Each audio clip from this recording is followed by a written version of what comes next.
Hi hello welcome to our channel. నేను మీ సిరి. ఈరోజు మనం చెప్పుకోబోయే కథ మిసెస్ అగస్త్య పార్ట్ 43. కథలోకి వెళ్ళే ముందు వీడియోని లైక్ చేసి హైప్ చేయడం మర్చిపోకండి.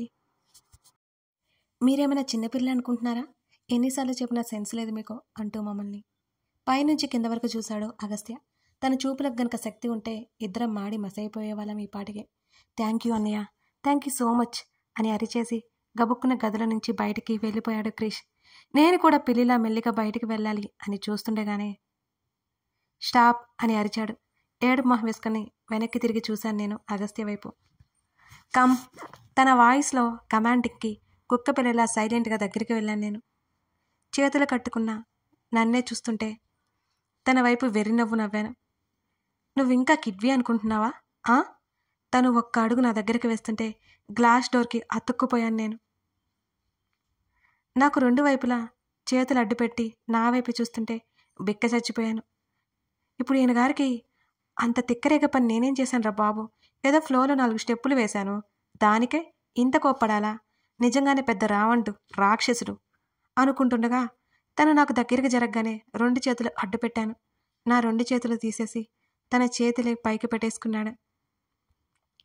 తప్పైపోయింది బాబు, ఇంకోసారి గొడవ చేయను. నీకు వర్క్ ఉందని తెలుసు కానీ మర్చిపోయాను, ప్లీజ్ అన్నాను బ్రతిమాలుతూ తన్ని. నాకు కోపం రావట్లేదు సెనోరిటా. మారిన తన మాటకి, తేడా అయిన తన చూపుకి గతుక్కుమన్నాను. మరి అని అడిగాను వణికే గొంతుతో. ఏం చెప్పాను నీకు? నన్ను డిస్టర్బ్ చేయొద్దు అని చెప్పాను కదా అని అడిగాడు ముఖంలో ముఖం పెట్టి చూస్తూ. కానీ నేనేం చేశాను? క్రిష్ కదా డిస్టర్బ్ చేసింది అన్నాను నా గుండెని అరచేత పట్టి. మరి వాడు వస్తుంటే చెప్పాల్సిన బాధ్యత నీకు లేదా? బొత్తిగా రెస్పాన్సిబిలిటీయే లేదు, మర్చిపోతున్నావు నువ్వు అని మరొక చేత్తో నా చెంప మీద రాస్తుంటే గుటకలు మింగుతూ చూశాను నేను తన వైపు. ఆ ఈడియట్ వస్తే నన్ను ఏం చేయమంటావు చెప్పు? ఇంకోసారి ఇలా జరగదు సరేనా? నన్ను వదులు. నేను చెప్తే మాత్రం వింటాడా ఏంటి? వింటే తను అగస్త్య ఎందుకు అవుతాడు? ఏం చేయాలనిపిస్తే అది చేసేస్తాడు రాక్షసుడు. తన రొమాంటిక్ లుక్స్ చూస్తుంటే దాడుచుకుని చచ్చేలా ఉన్నాను. మోడరన్ ప్రవరాకిడు అని పేరు పెట్టాను కానీ బొత్తిగా తప్పైంది. ఈ మధ్య మోడరన్ మన్మధుడిలా తయారైపోతున్నాడు. క్రిష్ బయటే ఉన్నాడు, వస్తే బాగోదు, ప్లీజ్ వదులు అని అన్నాను బుజ్జగిస్తున్నట్టుగా మాట్లాడుతూ. వాడు ఎప్పుడో వెళ్ళిపోయాడు అన్నాడు నా మెడ మీద సన్నగా వేలితో రాస్తూ. తన్మయత్వం నిలువెల్లా దహించి వేస్తుంది తన స్పర్శకి. గుండె వేగం పెరిగిపోతుంది, పెదవులు విపరీతంగా వణిగిపోతున్నాయి నాకు. పూర్తిగా నా దగ్గరికి వచ్చేసి నా మెడవంపులో ముఖం దాచేసుకున్నాడు అగస్త్య. తన్ని చుట్టుకోవాలనిపిస్తున్న నా చేతులను పైనే గట్టిగా పట్టేశాడు రాక్షసుడు. ఇక ఏం చేయాలి నేను? నా మెడవంపులో తన పెదవులు దాటికి సన్నటి నిట్టూర్పు నా నుంచి వెలువడింది. తనకి సడన్గా ఏమైంది? ఈ రొమాంటిక్ దాడి నా మీద ఎందుకబ్బా? అర్థం కాలేదు. అంతకంటే ఆలోచించడం వేస్ట్ అనిపించింది. నన్ను తనకి వదిలేశాను. తన ఒక చెయ్యి నా నడుం మీదకి చేరుకుంది. నా చేతుల్ని వదిలేగానే హత్తుకున్నాను తన్ని గట్టిగా. నా నుంచి వచ్చిన చర్యకు తనిక ఆగలడా? వెంటనే నా బుగ్గలు వత్తిపట్టి నా పెదవుల మీద తన పెదవులతో ఏదో వెతకడం మొదలుపెట్టాడు. తన ప్రేమకు నేను అడ్డు చెప్పగలనా? తన మాయలో మరోసారి పడిపోయాను నేను. కొన్ని నిమిషాల కాలంలో కరిగిపోయి వదిలేసి గాఢంగా ఊపిరి తీసుకున్నాడు తను. సెనోరిటా అంటూ గాఢంగా నిట్టూర్చి వదిలేశాడు నన్ను. అదే ఫీల్డ్లో కొంత సమయం ఉండిపోయాను నేను అలాగే. మెల్లిగా కళ్ళు తెరిచి చూసిన నాకు అక్కడ కనిపించలేదు తను. షవర్ నుంచి వాటర్ పడుతున్న శబ్దం వస్తుంది. తలుపు కొట్టాను. నా హెల్త్ పూర్తిగా సెట్ అయింది, ఇక ఇంటికి వెళ్ళిపో, నేను కూడా ఆఫీస్కి వెళ్ళిపోతున్నాను అని అన్నాడు. పిచ్చి పట్టింది నీకు అని గట్టిగా అరిచాను నేను. తను సన్నటి నవ్వు నాకు వినిపించింది. ఏమైంది నీకు? చంపేస్తావా నన్ను? ఎస్, నా ప్రేమతో అదోలా వచ్చింది తన స్వరం. చెప్పు, అసలు ఏమైంది నీకు? గట్టిగా తలుపు కొట్టాను. రాత్రి నుంచి చూస్తున్నాను, నీ టచ్చింగ్స్కి కంట్రోల్ మిస్ అయిపోయి కిస్ తప్పలేదు అని అన్నాడు తను. రాక్షసుడా, భయపెట్టి చంపావు కదా అని గట్టిగా అరిచాను. తన నుంచి ఎటువంటి సమాధానం రాలేదు నాకైతే. సరే, నేను ఇంటికి వెళ్తున్నా, జాగ్రత్త. ఎప్పుడు ఆ ల్యాప్టాప్ ముందేసుకుని కూర్చోకో. నేను మళ్ళీ ఇంట్లోకి అడుగు పెట్టానంటే మన పెళ్ళైన తర్వాతే అని గట్టిగా అరిచి చెప్పాను తనకి వినిపించేలా. సరే అన్నాడు దుర్మార్గుడు. నన్ను ఆపలేదు. బొత్తిగా ఈ మనిషికి ఎమోషన్ లేవు. అరే, నేను అలా వెళ్ళిపోతానంటుంటే, ఇప్పుడప్పుడే ఇంట్లో అడుగుపెట్టను అంటుంటే, సెనోరిటా, నువ్వు లేకుండా నేను ఎలా ఉంటాను చెప్పు? అలాంటి దారుణమైన డెసిషన్స్ తీసుకోవడం అవసరమా? మా బుజ్జి కదూ, మా బంగారం కదూ, కోప్పడుకు అని ఒక్కసారైనా అంటాడా అంటే ఈ జన్మలో జరిగేలా కనిపించలేదు నాకైతే. కోపంగా నా బ్యాగ్ తీసుకొని పెద్ద పెద్ద అడుగులు వేసుకుంటూ బయటికి వచ్చాను నేను. స్కూటీ స్టార్ట్ చేసుకుని నేరుగా బామ్మ దగ్గరికి వెళ్ళాలి అనుకునే తన కోపం గుర్తొచ్చి ఒక్కసారిగా ఆగిపోయాను. ఇంటికి వెళ్ళి బామ్మకి కాల్ చేసి చెడామడా వాయించేశాను. అప్పుడే ఓ షాకింగ్ న్యూస్ తెలిసింది నాకు. మా పెళ్ళి రిజిస్టర్ ఆఫీస్లో అని, మరో వారం రోజుల్లో అని.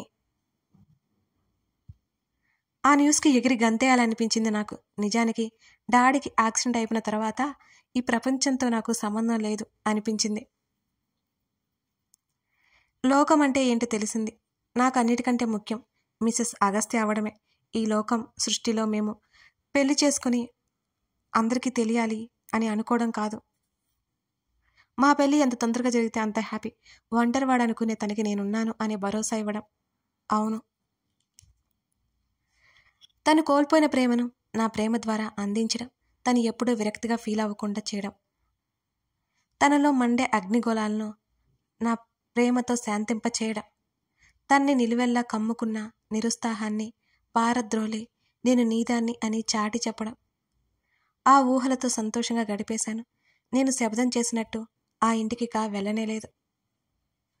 దుర్మార్గుడు 4 రోజులు నా దగ్గరికి కూడా రాలేదు. రిజిస్టర్ ఆఫీస్లో పెళ్లి చేయడానికి డాడీ ఎలా ఒప్పుకున్నారో ఏంటో మరి. డాడీ కూడా ఆ పనిలోనే ఉన్నారు. ఎంతైనా అగస్త్య చక్రవర్తి మాయగాడు. నన్నే కాదు, అందరినీ మాయ చేసేస్తాడు.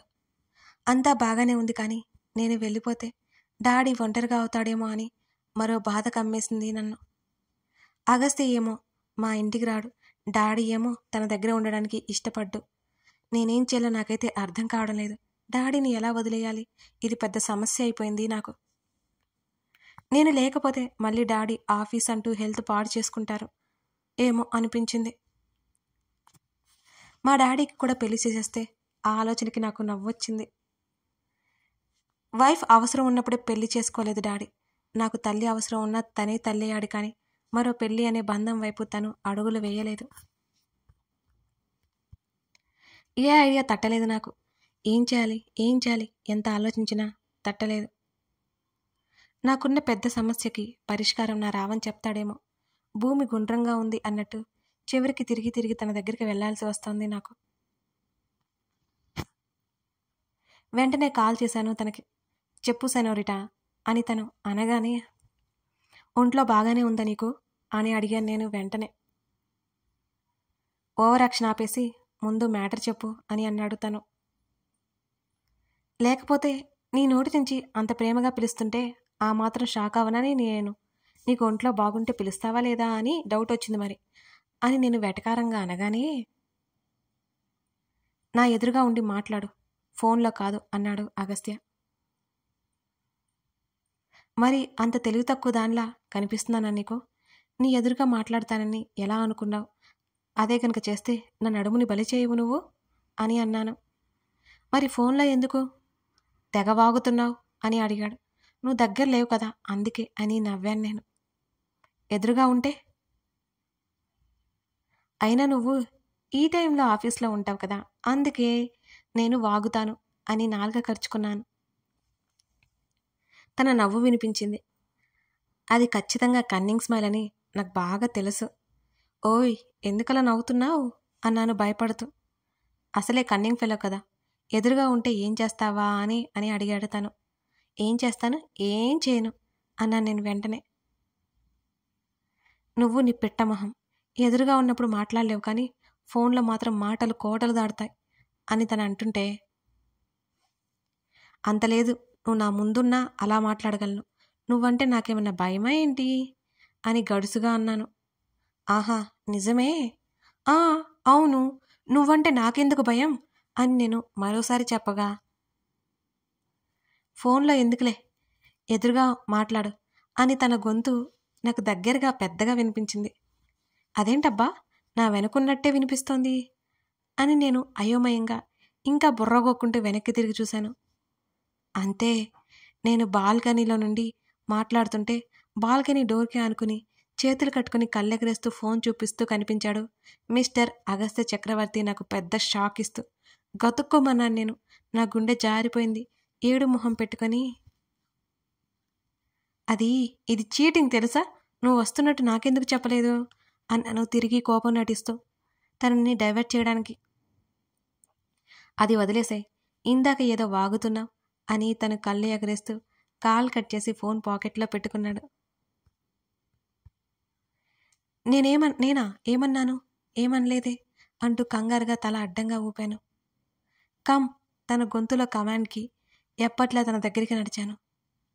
ఇప్పుడు చెప్పు, ఈ పిట్ట బ్రెయిన్లో ఉన్న ఆ బుజ్జి సమస్య ఏంటి అని అడిగాడు నా కణత మీద వేలు పెట్టి పొడుస్తూ.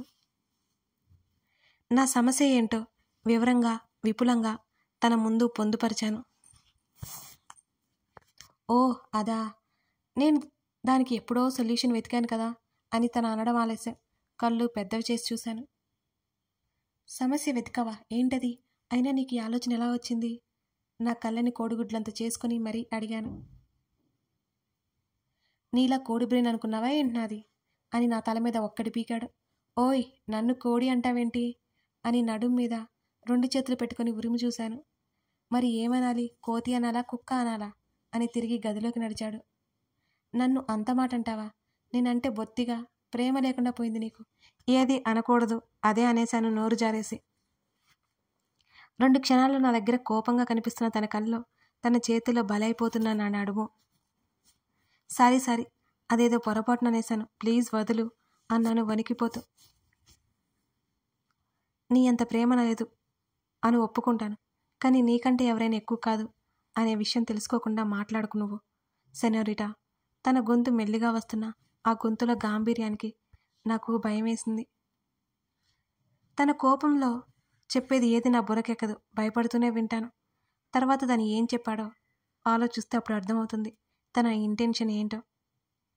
కానీ ఇప్పుడు వెంటనే అర్థమైపోయింది. తన్ని కూల్ చేసే టెక్నిక్స్ వాడడానికి తనని హత్తుకున్నాను. నన్ను తోసేబోయి కూడా చివరి క్షణంలో ఆగిపోయాడు తను. తన ఛాతీ మీద నా పెదవులతో చిరుముద్దిచ్చాను. సెనోరిటా, నాటకాలు వేకు, దూరం జరుగు అన్నాడు తను. ప్రేమ ఎక్కువైపోయినప్పుడు, కోపం ఎక్కువైపోయినప్పుడు అలాగే పిలుస్తుంటాడు మరి. ఇప్పుడు ఏమి ఎక్కువైందో అయ్యగారికి. నేనెప్పుడూ తనకి కోపం తెప్పిస్తూనే ఉంటాను, ఎందుకో మరి. నేను మామూలుగా విషయాలు అనుకునేవి తనకి మామూలు విషయాలు కావు. నేను గొప్పగా ఫీల్ అయ్యేవి తనకి మామూలు విషయాలు. నా చిన్న చిన్న ఎమోషన్లు తనకి పెద్ద భాండాగారాలు. నాకు పెద్ద పెద్ద విషయాలు తనకి ఏమాత్రం పట్టని గడ్డిపోచ. ఇంకోసారి తన దగ్గర నోరు జారకూడదని ఫిక్స్ అయిపోయాను నేను. అలా పైకి కఠినంగా కనిపించే వాళ్ళే చాలా సెన్సిటివ్. ఇలాంటి వాళ్ళు పొసెసివ్గా ఉంటారు, మనమంటే ప్రాణం పెట్టేస్తారు కూడా.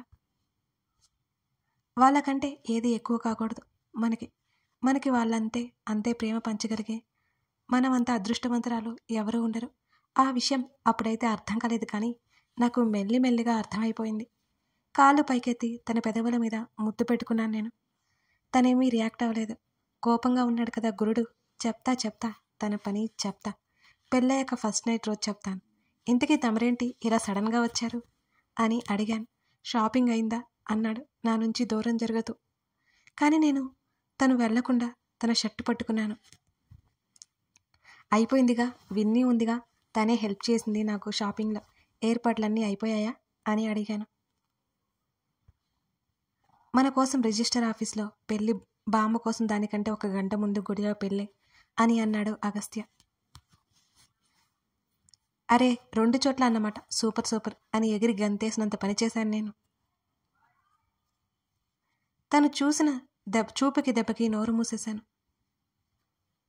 ఇంతకీ మన పెళ్ళి ఆపడానికి విలన్స్ ఎవరూ లేరు కదా, గారంగా తన ఛాతీ మీద ముగ్గులు వేస్తూ అన్నాను. సెనోరిటా, ఇప్పుడు నువ్వు వదలలేదు అనుకో, ముందు పెళ్ళి కాదు ఫస్ట్ నైట్ అవుతుంది అని అన్నాడు తను. తన మాటకి తనకి ఎంత దగ్గరగా ఉన్నానో గుర్తొచ్చి గబుక్కున దూరం జరిగాను నేను. తన పెదవుల మీద నవ్వు చూసేశాను నేను. అప్పటికి అది కూడా దెబ్బకి మాయమైపోయింది. నువ్వు పైకి ధైర్యంగా ఉన్నట్టు బిల్డప్ ఇస్తావు, లోపలంతా డొల్ల అన్నాడు తను నన్ను వెక్కిరిస్తూ. అంత లేదు, శ్రీద అంటే ధైర్యం, ధైర్యం అంటే శ్రీద అన్నాను రోషంగా. చూద్దాంలే, ఇంతకీ అంకుల్ ఎక్కడికి వెళ్ళారు? మా అంకుల్తో మాట్లాడడానికి నేను వచ్చింది అని అన్నాడు తను అసలు విషయం చెప్తూ. బయట పని ఉందన్నారు, కానీ ఎక్కడికి వెళ్ళారో తెలియదు. కాల్ చేసావా అని అడిగాను. లేదు అని డాడీకి కాల్ చేసి మాట్లాడి కాల్ కట్ చేశాడు అగస్త్య. ఎప్పుడొస్తారంట అని అడిగాను. 1/2 అవర్ పడుతుందట, వీలైతే వెయిట్ చేయమన్నారు అని చెప్పాడు అగస్త్య. అవునా, కూర్చో కూర్చో అని మెరిసే కళతో చెప్పి, కాబోయే నా పతిదేవునికి కాఫీ కలుపుకురానా అని అడిగాను నాటకీయంగా. అక్కర్లేదు, నీ కాఫీ తాగే గుండె ధైర్యం నాకు లేదు. తన మాటలకు చిర్రెత్తుకొచ్చింది నాకు. నా కాఫీనే అవమానిస్తాడా? కథ కొనసాగుతుంది. అగస్త్య శ్రీధల ప్రేమ కథ ఎలా అనిపిస్తుంది? ఇంకో విషయం, నా వాయిస్ మీకు ఓకేనా, బాగుందా? అంటే ఫస్ట్లో దానికంటే ఇప్పుడు కాస్త మెరుగైందా? ఇంకా ఏమైనా నేర్చుకోవాలా? చెప్పేసేయండి. అలాగే కామెంట్ చేయండి. Thank you for watching this.